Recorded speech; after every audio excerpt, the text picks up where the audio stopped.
दोस्तों, ये तो हम सबको पता है कि चाइना में डेमोक्रेसी नहीं है और वहाँ पर सिंगल पार्टी सिस्टम है और पार्टी है सीसीपी यानी कि चाइनीज़ कम्युनिस्ट पार्टी, जिसको लीड कर रहे हैं शी जिनपिंग। जिनपिंग को 2013 में फर्स्ट टाइम प्रेसिडेंट इलेक्ट किया गया था और इसके बाद उनको सेंट्रल मिलिट्री कमीशन का चेयरमैन भी सिलेक्ट किया गया। जिनपिंग को 2018 में दोबारा प्रेसिडेंट इलेक्ट किया गया और इस साल 2023 में चाइना की नेशनल कांग्रेस ने तीसरी बार शी जिनपिंग को प्रेसिडेंट चुना। बट इस साल मार्च 2023 में उनके प्रेसिडेंट बनने के बाद सीसीपी की इंटरनल पॉलिटिक्स में काफ़ी उथल पुथल देखने को मिली है। जिनपिंग गवर्नमेंट पिछले 2 महीनों में अपने टॉप ऑफिशियल्स और मिलिट्री जनरल्स को रिप्लेस कर चुकी है, जिसमें कुछ दिन पहले चाइनीज़ अथॉरिटीज़ की तरफ से ये कहा गया कि उनके डिफेंस मिनिस्टर ली शेंगफू को पद से हटा दिया गया है।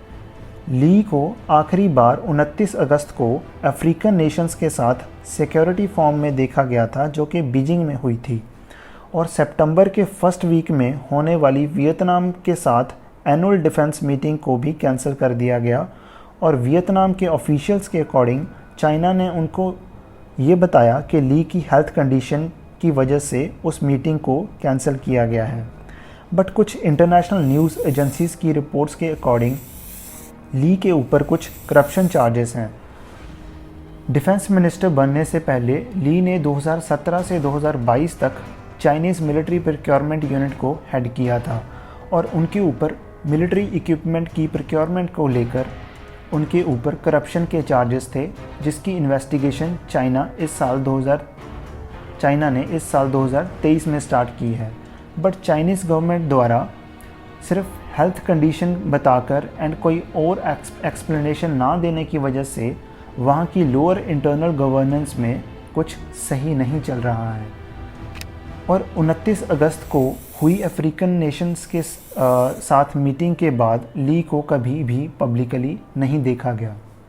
इससे पहले जुलाई में चाइना के फॉरेन मिनिस्टर किन गैंग को मिनिस्ट्री के पद से हटाया गया था और उसके केस में भी चाइनीज़ अथॉरिटीज़ ने हेल्थ कंडीशन का रीज़न बताया था। किन को 1 साल पहले ही फॉरेन मिनिस्ट्री की कमांड सौंपी गई थी, बट 25 जून को हुई रशिया और वियतनाम के ऑफिशियल्स के साथ मीटिंग के बाद किन को कभी पब्लिकली नहीं देखा गया। इसके बाद जुलाई में चाइना की पीपल्स लिबरेशन आर्मी PLA की एलीट रॉकेट फोर्स के इंचार्ज एक जनरल को नेवी के जनरल से रिप्लेस किया गया था और उसी रॉकेट फोर्स के पॉलिटिकल कमिश्नर को भी हटाकर एयर फोर्स के जनरल को अपॉइंट किया गया और दोनों जनरल्स को उनकी पोजीशन से रिमूव करने के बाद सेम डिफेंस और फॉरेन मिनिस्टर की तरह कभी पब्लिकली नहीं देखा गया। वैसे तो चाइना द्वारा बिना कोई रीज़न दिए अपने टॉप ऑफिशियल्स को रिमूव करना एक रूटीन मैटर है, बट उनको इतने टाइम तक डिसअपीयर करके रखना ये कोई नॉर्मल इंसिडेंट नहीं है, खास करके टॉप मिलिट्री ऑफिशियल्स को। कहा यह जा रहा है कि जिनपिंग की 3rd टर्म के बाद सीसीपी की लोअर लेवल गवर्नेंस, जो कि एक बहुत स्ट्रॉन्ग सर्कल है, उनमें शी की डिक्टेटर स्टाइल गवर्नेंस की वजह से काफ़ी डिससेटिस्फैक्शन है और जिनपिंग को प्रेसिडेंट नहीं देखना चाहते। बट स्ट्रिक्ट मीडिया कंट्रोल की वजह से वहाँ की मिलिट्री और सिविलियन गवर्नेंस की डिससेटिस्फैक्शन ओपनली सामने नहीं आ पाती। और मीडिया प्रेस कंट्रोल के अलावा अगर हम वहाँ की जुडिशरी के बारे में बात करें तो चाइना में इंडिपेंडेंट जुडिशरी जैसा कोई कॉन्सेप्ट नहीं है।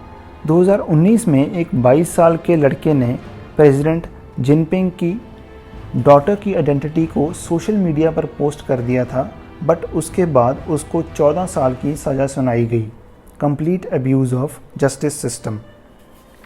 और 2021 में चाइना के एक ब्लॉगर को 8 महीने के लिए जेल में डाल दिया गया क्योंकि उसने 2020 में गलवान क्लैशेस में चाइना के सोल्जर्स की कैजुअलिटीज़ के बारे में गवर्नमेंट ऑफिशियल से कुछ इन्फॉर्मेशन मांगी थी।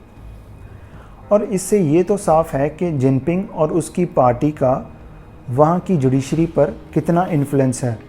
और 2022 में चाइना की कोर्ट्स का कन्विक्शन रेट ऑलमोस्ट 100% था।